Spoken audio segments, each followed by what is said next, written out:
I'm really excited to be here virtually with the FitTech Summit at the 2020 FIBO. Today, I'll be speaking about artificial intelligence and what its impact is on fitness. To give you some background on SweatWorks, we are an agency that is purely focused on fitness. We create apps, we build hardware, we create at-home solutions, we work with events, and in fact, if it's related to fitness, we're probably doing it, and we're privileged to work with some of the largest brands in the industry. Let's dive right into it. AI. It's a term that you've been hearing a lot about lately in the news, in press releases, and in other articles. But what is it?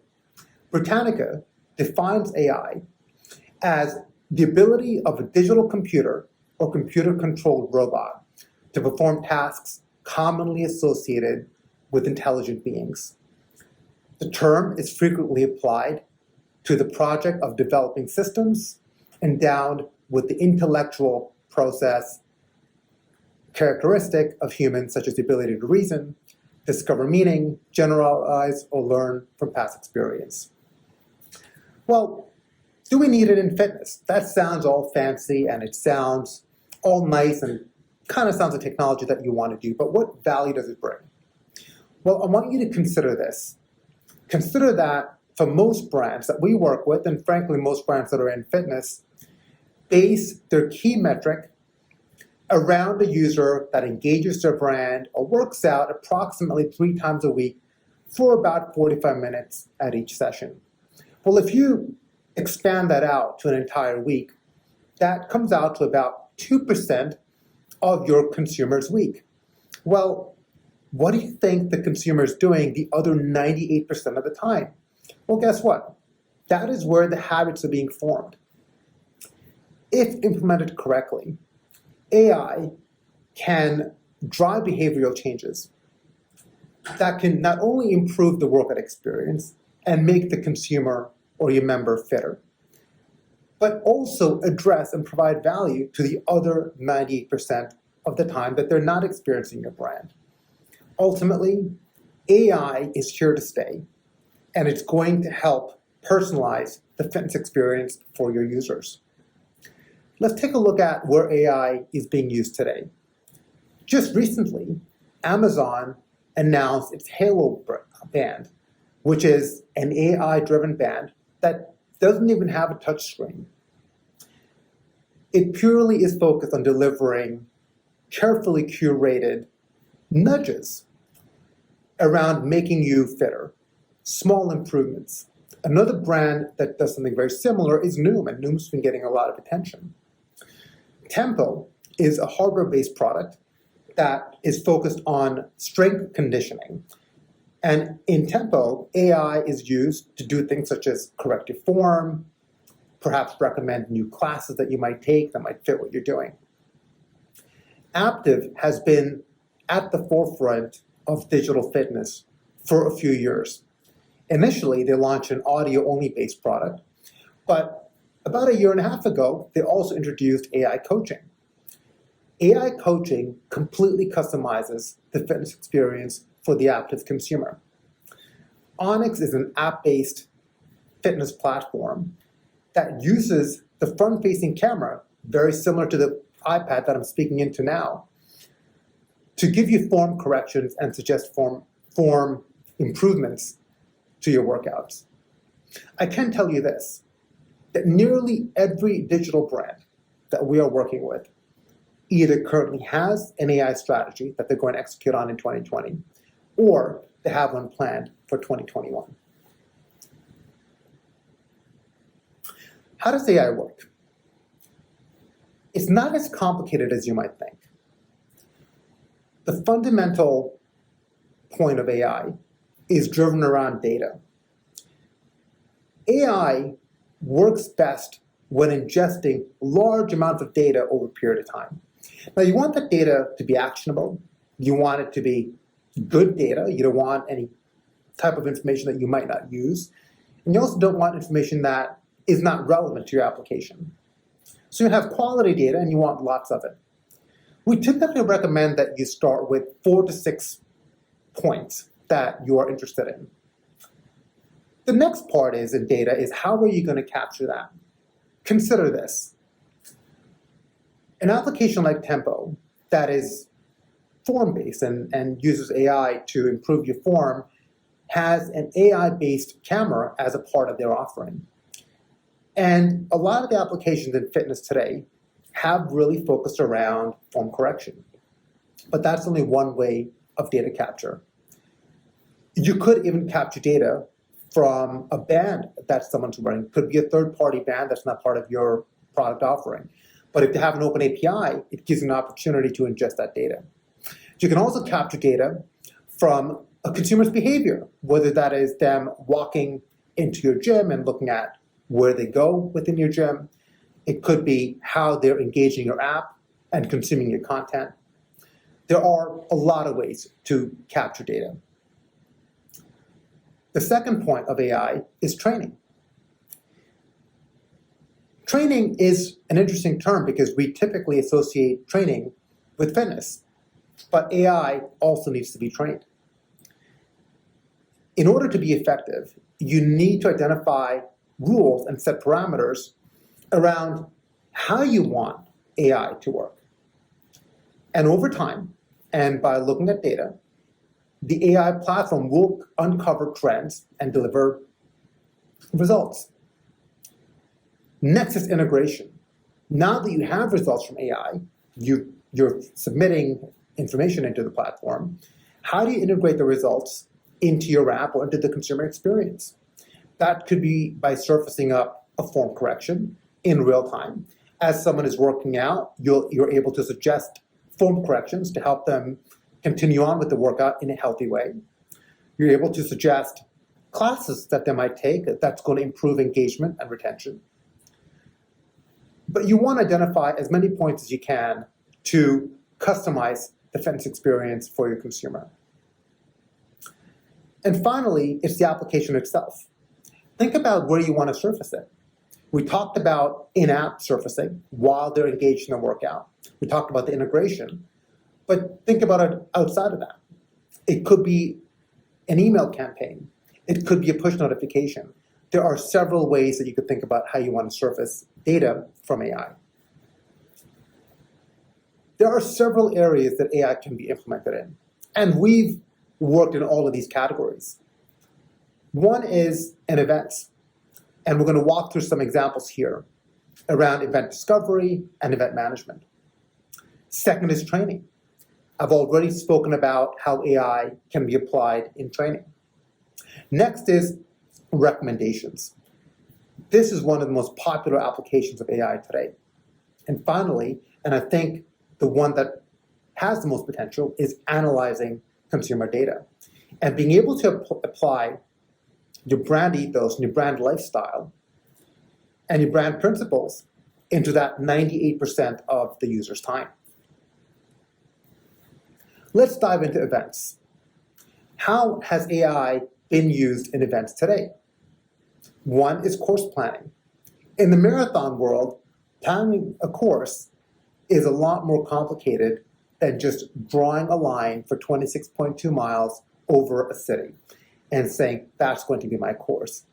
There are a lot of things to consider, such as you want to limit elevation. You want to go through streets that have been taken care of since people are going to be running on the road. You don't want them to run over potholes. AI has been used by several of the major marathons to create effective courses. Second, the crowd flow. A large marathon, such as New York City, has over 55,000 people starting on the Verrazano Bridge. How does that crowd go through all 5 boroughs of the city without having a lot of issues with running into each other or cramming them through narrow points? How do you control that? AI can help you do that and has helped you do that. You might want to also identify where you want to have stops. Now, typically for water and other refreshments during a marathon. Most marathons might do it every mile or every 2 miles, but consider a marathon like the Singapore Marathon that is now a night race but also functions in a warm and a humid environment. Identifying water stops is another good application of AI, where you could now add additional metrics such as environment into how you want to plan your event. Marketing is an application of AI that's been used probably more often than you might be aware of.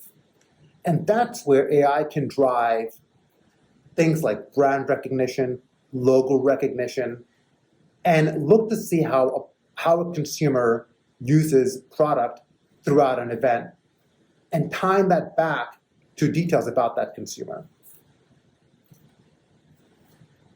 Let's get into training. And with the recent pandemic, and also a lot of funding going into training applications, this is probably one of the most talked about applications of AI in 2020. A simple use of it, and a very popular use of AI, is identifying training load. Training load can mean a lot of things, depending on the type of brand that you are and what product you offer. However, most brands are using AI to help their consumer get fitter and also not get injured. And in that sense, training load is an important metric to have. We can use AI to tell you when to build up and when to push yourself, but more importantly also when to step back, when to recover, when to take that day off. Next, sleep analysis. Sleep is such a critical part of training, yet most users don't understand how to provide context into their sleep. AI can help you do that. AI can look at your sleep data and can tell you whether you slept enough, whether you should be training more today, or you should be training less. Finally, in training, AI can be used to improve your form and correct your movement. Most of this is driven through AI-based cameras. There are also other types of sensors. For instance, you could apply sensors to equipment that could track repetitions. You could apply other types of motion sensors onto your at-home product. Some popular applications of AI in this space are correcting your form in yoga, improving the way you run and your running form, again, reducing injury, helping you with weightlifting. This is where typically you might have a personal trainer right next to you showing you how to squat correctly. They might be telling you, make sure your knees don't go in front of your toes. Well, today, if implemented correctly, AI can provide you those same benefits. How about something like setting up your bike?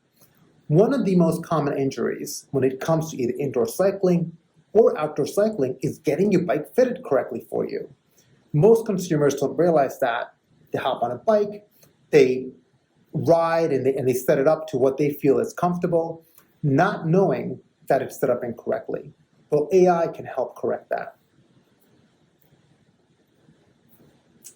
Recommendations is a fast-growing segment of AI. One of the challenges with brands is how do you increase consumer engagement? Given the current lockdown and the limitation of brands to engage consumers in person, there's been a higher interest in how can we keep the brands more engaged in a product digitally.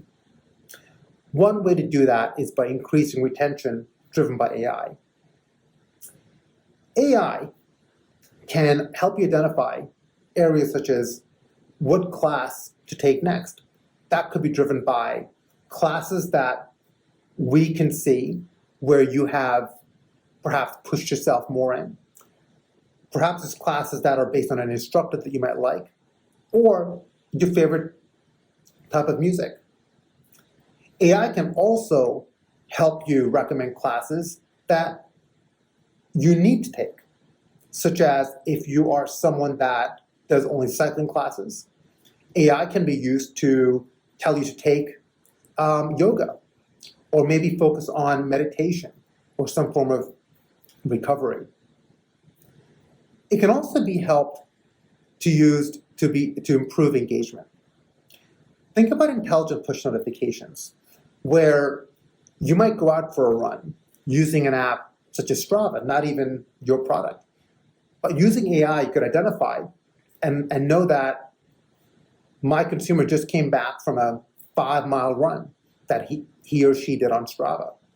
At that point, you could drive them to do a foam rolling session within your app. How about retail?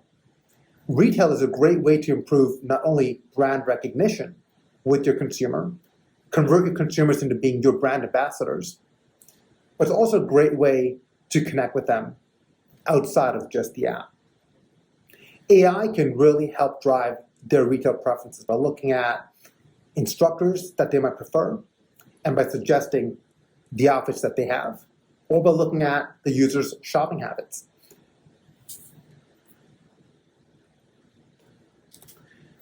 Finally, analysis, I mentioned this earlier, is really the next step in AI. A lot of brands have spent many years developing their brand identity and their brand ethos, really focusing around the lifestyle.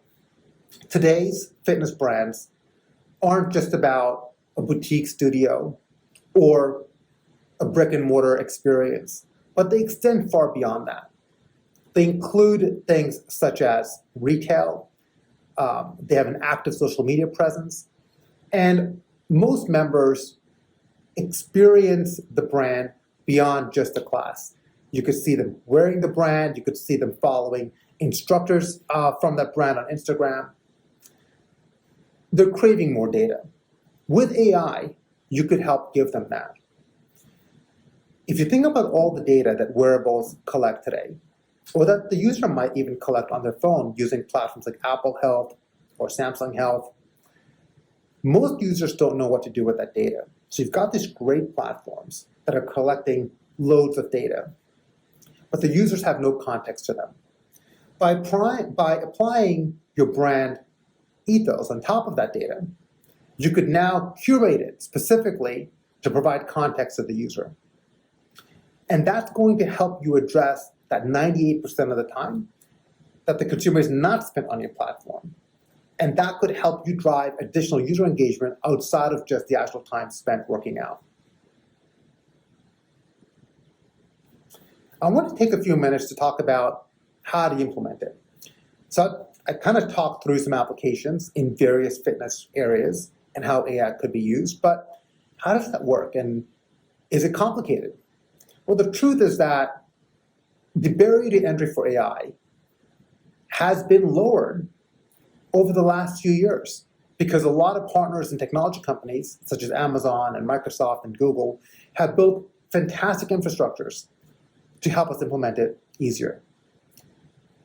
One of the key things to think about when executing an AI plan is your team. Yes, AI is automated, and yes, it's artificial, but it's still executed by humans. So it's really important that you start by building the right team from the start. Roles like an information scientist, that's really going to help you understand the data. DevOps, who's going to be applying AI within your infrastructure. You're going to need engineers. And you might need other people such as app developers and designers to really focus on the UX and UI and finally execute on the AI strategy. Next, you want to think about the type of platform or infrastructure that you want to use to drive your AI. I typically look to what the consumer already has. So for example, if you're on AWS or if you're on Microsoft Azure, they've got great AI platforms already. A good way to start is by using what's already available and integrating your application into something like AWS AI. Next, think about how you want to capture your data. Now, we talked about using AI cameras for things like looking at form and collecting data tied to motion. You can collect data from wearables. You can collect data from your own app product or your own website. You could also look at user behavior, user activity, but you want to think about Where is that data going to come from? How can you capture that data? After that, you've got to think about business logic. Yes, even AI needs boundaries. One of the key points to understand about artificial intelligence is that you have to train it. You've got to give it data, and then you've got to tell it what to do with that data. So in other words, what is AI going to do with all of this data that it collected? What rules do you need to give it? So think about the rules that are important to your brand's objectives and where you want it to go and how you want your consumer to be impacted by AI. Once you've told the platform what to do with the data and you've kind of nudged it in the right direction, the platform will do the rest. It will then apply your business rules and provide context into the data. It will start to analyze it. And that step is called training. Amazon calls it machine learning, but all AI requires training. There's two factors that drive AI. And this is not something that you turn on tomorrow and just expect AI to work for you. There are two key factors. First being data. The more quality data you give AI, the better it's going to give you results. The second is time. It does improve over time. The more data you have and the more time you give AI to learn, the better results you're going to get from it. Finally, you want to think about how are you going to implement your newfound learnings? How do you want to surface the results? Where do you want it to be outputted? There are several areas here. One is simple analysis, providing context to the user's data, such as, hey, you did not have a lot of sleep tonight, or you didn't drink enough water. Why don't you take today easy? And we can push harder tomorrow. It could also be form corrections, whether it's in bike setup, whether it's in weightlifting, movement-based activities such as yoga. With the right equipment and the right hardware, AI could be used to do that. Recommendations. You could surface up new classes, new instructors that you know that the consumer is going to be attracted to because other people who are similar to that consumer have acted in that fashion. Finally, behavioral changes. By implementing AI correctly, you're going to find your consumers more engaged, you're going to find them more committed, and you'll find them being better, getting fitter. You're going to notice these changes happen. And the AI is going to evolve with them.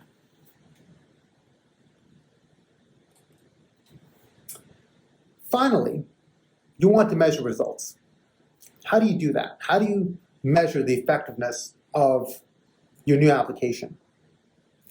We love to use dashboards. You could measure results over time. You could see how a cohort has behaved either before AI or even after implementing AI. Keep in mind that you'll have to adjust as needed. We look at the data on a monthly basis and are constantly adjusting our business logic as we learn more and the platform learns more. Are they trending towards KPIs that you said initially? Maybe the KPIs aren't correct. Are you finding that your consumers are more engaged? Are they getting fitter? AI can help us with that information. Keep in mind that recommendations are going to evolve over time. The more data points you have with broader variations, the better. What do we mean by that? For instance, I'm a male in my 40s, and running is my preferred form of fitness. Well, by grouping me with similar cohorts, and the more of that cohort that you have, the better AI is going to be in terms of recommendations and what it can do for a consumer like me. In summary, keep in mind that AI is actually an art. It is technology, but it's an art, and it's not a science. You have to mold it, and you have to constantly be tweaking it to work for you. it's not plug and play. It's not it's not a technology that you invest in and you just leave it to be. It takes time, and it takes adjustment, and it takes constant attention. However, if implemented correctly, it could transform the consumer experience in fitness for your consumers and for your brands. It would help you reach a broader audience and help you retain your consumer with more engagement. If you have any questions, feel free to connect with me on LinkedIn, reach out to me. I'd love to speak with you. Enjoy the rest of your FIBO conference.